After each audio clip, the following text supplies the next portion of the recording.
어서 오세요. 반갑습니다. 안녕하세요. 몇 개월 전 급하게 서울로 장례식장을 갈 일이 있어서 서울 집에 들렸다가 황당한 일을 겪었고 현재는 이혼을 고민하고 있습니다. 저는 지방에서 회사를 다니고 있는 30대 남자이고 아내와 딸은 서울에서 살고 있습니다. 아내는 서울에서 회사를 다니고 있고 저도 서울에서 회사를 다녔지만 2년 정도 지방 근무를 하게 되면서 주말 부부로 지내고 있습니다. 제가 지방으로 내려가면서 혼자 지내는 것이 무섭다며 아직 시집을 안 간 쌍둥이 처제가 서울 집에 들어와서 같이 살게 되었습니다. 한동안은 자주 전화를 하면서 자기 전까지 딸이랑 있었던 일들을 수다를 떨기도 하고 회사 팀장님 흉도 보면서 잘 지냈습니다. 그런데 어느 정도 시간이 지나면서 전화도 안 오고 걸어도 피곤해서 일찍 잤다면서 전화도 안 받았는 경우도 생기기 시작했습니다. 2년이라는 파견 근무가 끝날 때까지 처음부터 매일 몇 시간씩 통화를 할 거라고 생각하지는 않았지만 이렇게 안 받는 경우가 생길 거라고는 몰랐습니다. 아무튼 이렇게 처음보다 소홀해진 것이 익숙해질 때쯤 급하게 서울로 장례식장을 가게 되었습니다. 목요일 밤에 올라온 것이기에 금요일 밤에 또 서울로 올라와야 했기에 회사에 금요일 연차를 내었습니다. 구미에서 밤 10시쯤 출발해서 간 서울 장례식장이었기에 인사도 드리고 좀 앉아있다가 나오니 새벽 3시쯤 되었습니다. 당연히 자고 있을 시간이라 아내한테 연락 없이 서울 집으로 향했습니다. 물론 구미에서 서울로 올라오는 길에 전화를 하였지만 받지 않았습니다. 술도 적당히 마셨고 몸도 많이 피곤한 상태에서 집에 들어갔습니다. 현관문에 못 보던 남자 신발이 여러 개 있었고 거실에는 먹다 남은 술판과 그 옆에서 이불 덮고 자고 있는 3살 된 딸이 있었습니다. 처제랑 아내가 둘이 마셨다고 하기에는 술병도 많았고 널브려 있는 컵들이나 식기들을 볼 때 절대 둘이 마신 술판이 아니었습니다.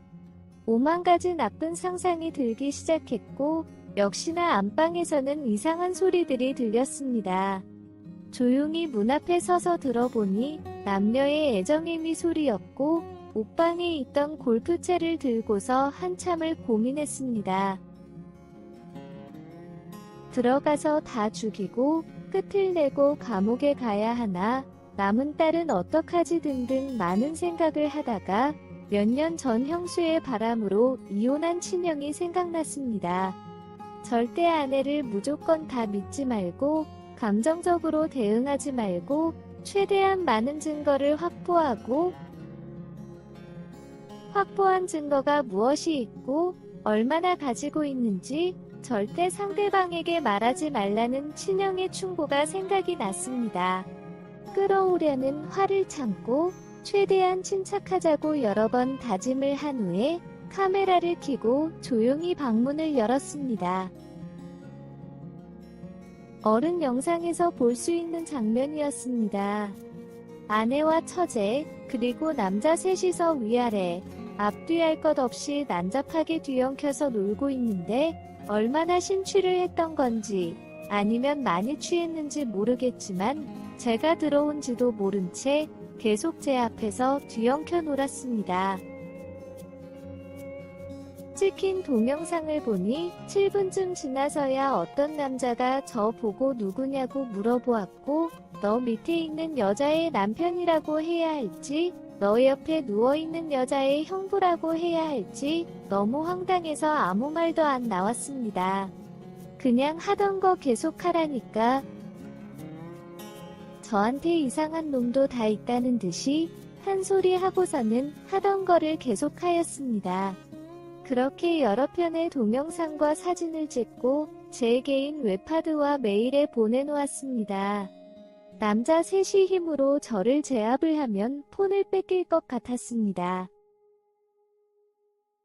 아내도 처제도 저와 눈이 마주쳤는데 취해서 모르는 건지 하고 있던 것을 멈추기가 싫었던 건지 계속 하길래 그냥 경찰을 불렀습니다.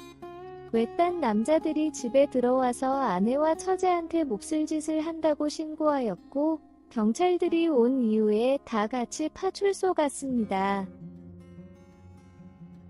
같이 잡혀온 남자들은 억울하다며 그동안 주고받는 메신저 내용을 보여주었고 수많은 경찰분들이 보는 앞에서 아내의 바람 행각과 두 자매가 그동안 외딴 남자들과 보낸 뜨거운 시간들이 다 밝혀졌습니다. 그렇게 집으로 돌아왔고 처제는 다 자기 잘못이라면서 아내는 잘못이 없다며 용서해달라고 빌고 아내는 오늘이 처음이라며 실수라면서 뻔뻔한 거짓말을 하는 것이었습니다. 이미 파출소에서 아내의 폰도 다 보았고 각종 증거들을 제가 다 수집한 이유인데도 아직도 취해 있는지 계속 거짓말을 하는 것이었습니다. 이 이야기들은 더 듣다가는 진짜로 다시 골프채를 꺼내올 것 같아서 이른 아침에 처갓집으로 전화를 걸었습니다. 빨리 저희 집으로 오시라고 전화를 드렸더니 아침부터 왜 그러냐면서 나중에 다시 이야기하자며 전화를 끊으시길래 새벽에 찍은 여러 동영상 중 하나를 보내드렸습니다. 그것도 처갓집 식구들이 다 있는 단체 채팅방에 보냈습니다. 동영상을 보내자마자 바로 전화가 오셨고 바로 갈 테니 단체 채팅방에 처남도 있고 며느리도 있는데 일단 동영상부터 내려달라고 하셨습니다. 처갓집에서 저희 집까지 차로 10분 거리입니다. 10분 안에 안 오시면 다시 올린다고 한 뒤에 단체 채팅방에 보낸 동영상을 취소하였습니다. 화장이 다 번지고 옷도 거의 헐벗고 있는 두 자매, 바닥과 침대에 굴려 다니는 어른 장난감들과 얼마나 난잡한 놀았는지 예측이 되는 안방의 모습, 거실에 먹고 노른 술판과 그 옆에서 울고 있는 3살짜리 손녀, 제가 TV에 틀어놓은 몇 시간 전까지 아내와 처제가 3명의 외딴 남자들과 뒤엉켜노는 동영상까지. 장인 장모님은 집에 들어오시자마자 깊은 한숨과 함께 두 자매를 때리기 시작했습니다. 이쯤 되면 아내의 귀책으로 충분한 이혼 사유가 되고 더 이상 설명도 말싸움도 필요 없지 않냐고 장인 장모님께 물었습니다. 뻔뻔하게 한 번만 용서해달라며 이해해달라는 말씀이 나오지 않을까봐 살짝 걱정은 됐지만 아무리 자기 딸들이지만 이런 경우라면 이혼당하는 것이 맞다면서 원하는 대로 다 해주신다고 하였습니다. 그렇게 한바탕 소동이 난 후에 저는 서울집에 안 올라가고 있으며 주말마다 아내가 구미로 내려오고 있습니다. 와서 묵묵히 밀린 집안일만 하고 조용히 다시 갑니다. 여러 번 용서와 함께 평생 자기 잘못을 뉘우치면서 저만 바라보며 살겠다며 다시 잘해보자고 아내가 말을 걸어왔지만 사실 아직도 그날 그 충격적인 장면이 잊히지가 않습니다. 아무 말도 대꾸도 하지 않은 채 투명인간 취급하고 있습니다. 그리고 이제는 아내에 대한 제 마음이 뭔지도 잘 모르겠습니다. 좋든 싫든 화가 나든 사랑하든 뭔가 감정이 있어야 되는데 만나도 아무런 감정이 없습니다. 아내의 적극적인 요구로 부부관계도 가져보았지만 즐겁지도 않고 기분만 더러웠습니다. 이혼이 맞는 거겠죠? 오늘의 사연은 여기까지입니다. 구독과 좋아요, 알림 설정 부탁드립니다. 긴 글을 읽어주셔서 감사합니다. 구독과 좋아요 꾹꾹 눌러주세요. 꾹꾹. 알림 설정도 꾹꾹 눌러주세요.